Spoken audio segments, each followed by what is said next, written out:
আপনারা বাড়তে দিচ্ছেন এক এক করে। দৈত্য কিন্তু বাড়ছে, বড় হচ্ছে, এরপরে আর কন্ট্রোল করতে পারবেন না, এরপর আপনাদেরকেও শেষ করে দেবে।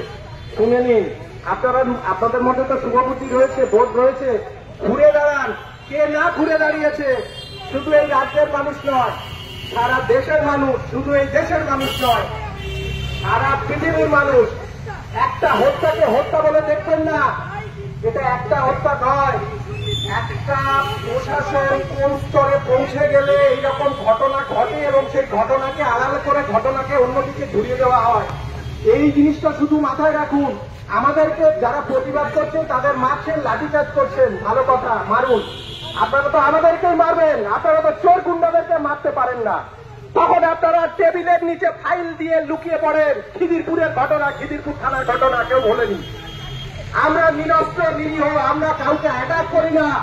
আমাদেরকে মানে কি বলবো, নির্বিরোধ প্রতিবাদকে আপনারা লাঠি মেরে রক্তাক্ত করার চেষ্টা করবেন না। মনে রাখবেন, আমরা প্রতিবাদ করছি ন্যায় বিচার চেয়ে। আমরা কখনো কুমিরের কান্না কাঁদতে আসিনি। দূর দূরান্ত থেকে এসেছি, কষ্ট করে এসেছি, নিজের পকেটে পয়সা খরচ করে এসেছি।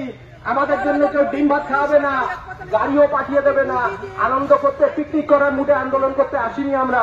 আমাদের নিজস্ব জীবন আছে, আমাদের পেশা আছে।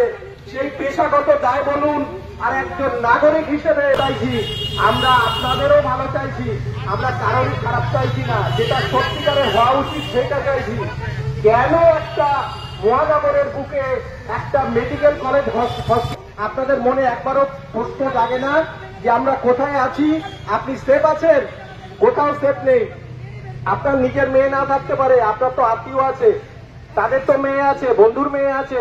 এভাবে এই অপরাধের জগৎকে আপনারা কেউ মদত দেবেন না। এই জগৎকে নির্মূল করুন। আমরা খুব খারাপের দিকে